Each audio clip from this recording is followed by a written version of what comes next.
Hello everyone, हम class 12 maths का एक इम्पोर्टेंट क्वेश्चन डिस्कस करते हैं। क्वेश्चन डिस्कस करने से पहले एक ज़रूरी बात कि मैंने ना कुछ वीडियोस अपलोड की हुई है, कुछ नहीं बहुत सारी की हुई है, ठीक है। तो उस वीडियो जिसके नीचे ना लिखा हुआ है नॉट इम्पोर्टेंट फॉर क्लास 12, उस वीडियो को तो इग्नोर करना। वो एक्चुअली मेरी ग्रेजुएशन की वीडियो है, वो मैंने ऐसे ही शूट कर ली थी, मतलब पढ़ते पढ़ते सोचा कि पढ़ा दूँगी किसी को भी, ठीक है। और उसको अपलोड करना ज़रूरी था क्योंकि मेरे फ़ोन में फिर स्टोरेज नहीं बच रही थी, ठीक है। तो वो जो बाकी उनके अलावा जो वीडियोस है ना उसको प्लीज़ देखना आप, मतलब अगर आपके पास पूरा देखने का टाइम नहीं है तो वीडियो के स्टार्टिंग में ही देख लेना, ठीक है। उसमें से आपको ये पता चल जाएगा क्वेश्चन क्या है। अगर क्वेश्चन का सोल्यूशन आता है तो वेल एंड गुड, ठीक है ना। अगर क्वेश्चन का सोल्यूशन नहीं आता तो या तो मेरा वीडियो सोल्यूशन देखना है या किसी और का वीडियो सोल्यूशन देखना, चाहे गूगल पे सर्च मारना। लेकिन मेरा मोटिव ये है कि आपको वो वाले क्वेश्चन आने चाहिए, सिर्फ क्वेश्चन देखना, ठीक है। और मैं कोशिश करूँगी उन सभी वीडियोज़ की ना मैं मतलब वो जो होता है ना क्या होता है थंबनेल टाइटल वगैरह अपडेट कर दूँ, ठीक है। लेकिन अभी मैं क्या करूँ डायरेक्ट ना वीडियो को थोड़ा बहुत एडिट करके, मतलब जो सीन काटना है, जो वीडियोस मर्ज करने हैं उनको ये सब करके ना मैं अपलोड करने की कोशिश कर रही हूँ ताकि ज़्यादा से ज़्यादा क्वेश्चन कवर हो, ठीक है। तो क्वेश्चन देखते हैं क्या है। देखो इतनी बड़ी स्टेटमेंट है और अभी तो ये आती है। ए मैन्युफैक्चर हैज़ 3 मशीन्स ऑपरेटर्स, ठीक है ना। 3 मशीन ऑपरेटर्स है, उसके बाद CABC, ठीक है ना। अगर फर्स्ट जो ऑपरेटर है दैट इज ए, वो प्रोड्यूस करते हैं 1% of defected items, whereas other 2 operators that is B and C जो है ना, B 5% डिफेक्टिव आइटम्स प्रोड्यूस करते हैं एंड C 7%, ठीक है। ए जो है ना जॉब पे होता है 50% ऑफ टाइम। यार कितना मतलब वो वाली स्टेटमेंट को, ये क्वेश्चन बहुत इजी होगा लेकिन स्टेटमेंट को बहुत कॉम्प्लेक्स तरीके से दिया हुआ है और स्टेटमेंट कुछ ज़्यादा ही लंबी दी हुई है तो आधे तो हम वैसे ही डर जाएंगे, ठीक है। तो ए जो है 50% ऑफ टाइम पे जॉब पे होता है और बी जो है 30% ऑफ टाइम पे, सी 20% ऑफ टाइम पे, ठीक है। All the items are put into a stock field and then, मतलब इन सारी आइटम्स को इकट्ठे हमने मर्ज करके रख दिया है, मर्ज करके तो नहीं मतलब इकट्ठे करके रख दिया ऐसे बोल सकते हैं, ठीक है। And then one of them is chosen at random from this, ठीक है। तो इनमें से कोई भी एक हमने चूज़ की, उसके बाद ठीक है, और पता चला कि वो डिफेक्टिव है, ठीक है। तो what is the probability that is produced by a, ठीक है ना। प्रोबेबिलिटी क्या है कि वो ए ने प्रोड्यूस किया, ठीक है। ठीक है, तो हम क्या करते हैं, एक ए जो है ना वो इवेंट मान लेते हैं कि जो आइटम है ना वो प्रोड्यूस्ड है बाय ए, ठीक है।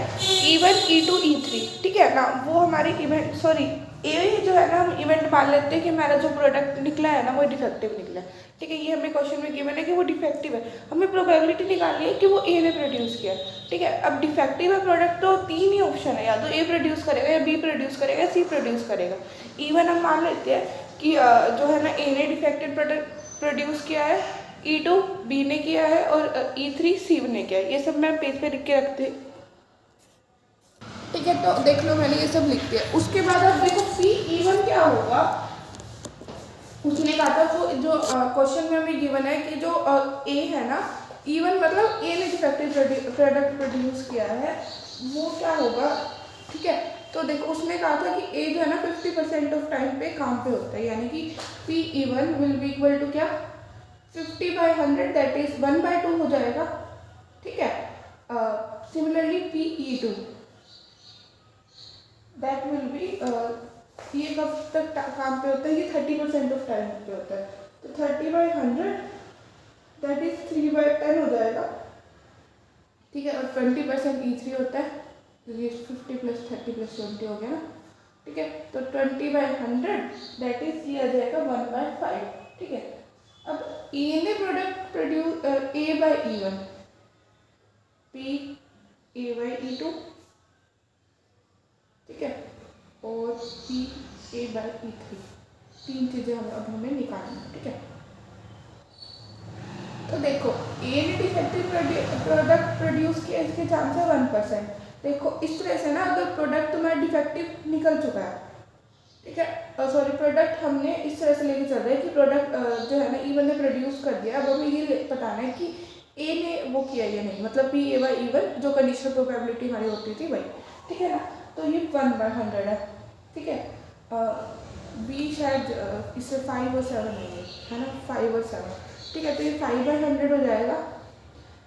इन सबको 100 में वाली फॉर्म में वो छोड़ देना, क्योंकि फिर सोल्व करना ईजी हो जाएगा। इसको चाहो तो आप काट सकते हो, लेकिन नहीं काटना चाहिए मेरे को यहाँ पे, ठीक है। यूजिंग बेस थ्योरम,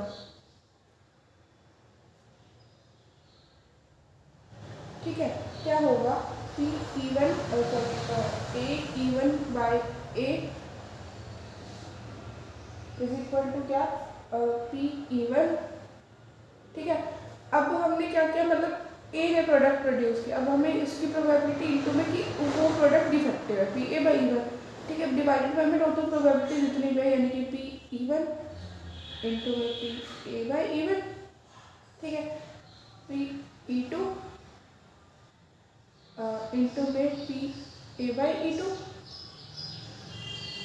ठीक है, प्लस में P E three P A by E three, ठीक है। अब पी इवन की प्रोबेबिलिटी क्या है, half, A by even that is 1/100। Video shoot हो रही है ना, हाँ हो रही है, ठीक है।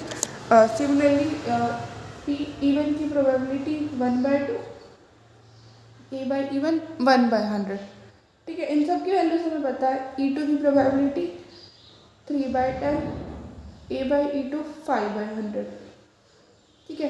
पी ई थ्री जो है ना 1/5 हो जाएगा, और ए बाई ई थ्री 7/100 हो जाएगा, ठीक है। इसको आप इजीली सॉल्व कर सकते हो, ठीक है। तो ये क्या बन रहा है, नेक्स्ट पेज पे सॉल्व करते हैं, ठीक है। 1/200 प्लस 15/1000, ठीक है।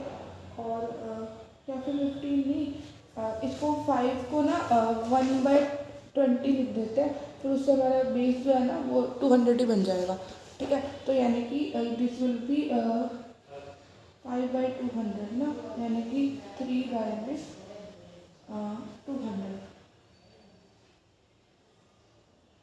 ठीक है। और प्लस में क्या होगा, 200, ठीक है। 7/500 ये बन रहा है,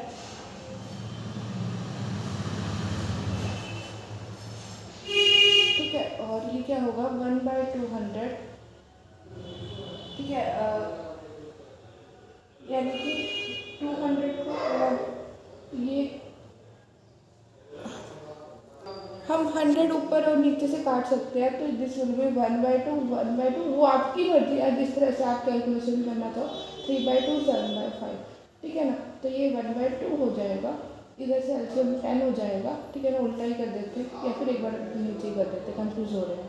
2 5 जा, यानी कि 5, 2 3 जा, 2 3 जा, सॉरी 2 5 जा, 2 5 जा, 3 5 जा 15, और 5 2 जा, यानी कि 14, ठीक है ना। तो this will be half into में 10 डिवाइडेड बाय में 20 और 14, 4 34, ठीक है ना। और इसको थोड़ा सा सिंप्लीफाई कर देना, दैट इज यहाँ पे 5 आ जाएगा, ठीक है। दिस विल बी 5/34, ठीक है। तो P A even by A will be equal to probability that item produced by A, ठीक है ना। और हमारा क्वेश्चन डन हो जाएगा। Thank you so much for watching video, thank you.